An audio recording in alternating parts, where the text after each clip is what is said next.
So sit back, relax, put your feet up, but most of all enjoy. Much love.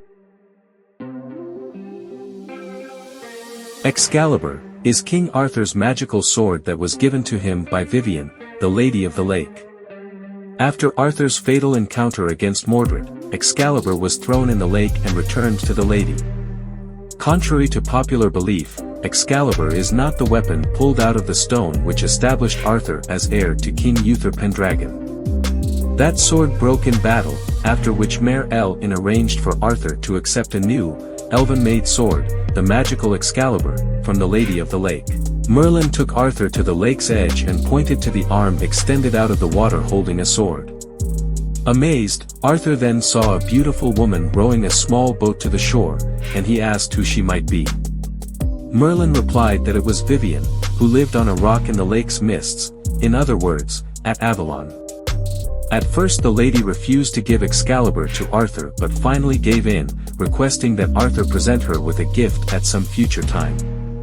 The king agreed and sailed on a barge out to the middle of the lake to claim the weapon. The arm then disappeared beneath the water's surface. Excalibur itself was unbreakable, and its scabbard protected Arthur when he wore it. Excalibur is the French version of the sword's name, which was originally called Caladwich, a Welsh word derived from the Gaelic Caladbalg, which means hard lightning. Vivian defines the name as meaning cut steel. Geoffrey of Monmouth, an early storyteller, called the sword Caliban, which eventually became Excalibur. In the great Irish epic poem Antain Bo Quailn, the cattle raid of Cooley, the hero Siu Chulainn also possesses a sword named Caladbalg. In his study of weapons and warfare in J.R.R. Tolkien's The Lord of the Rings, author Chris Smith remarks that a sword is designed for no other purpose than as a weapon, whereas an axe, a spear, or a knife can be used for hunting food or clearing land.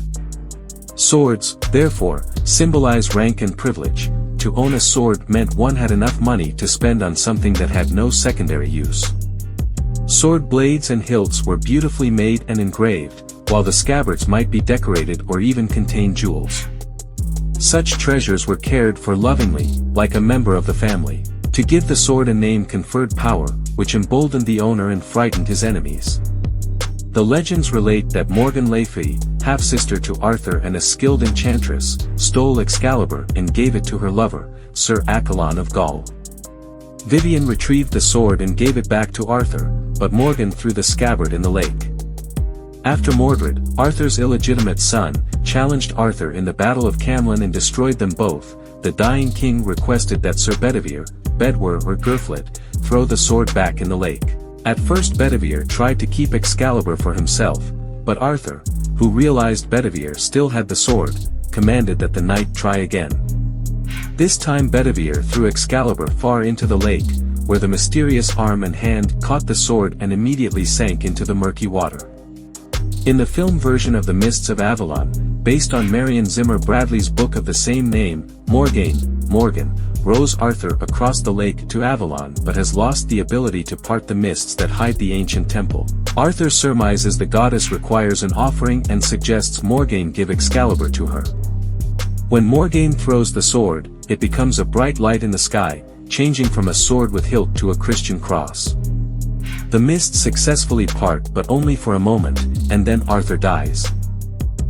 Thanks for watching this video. I hope to see you soon. Till the next time, much love.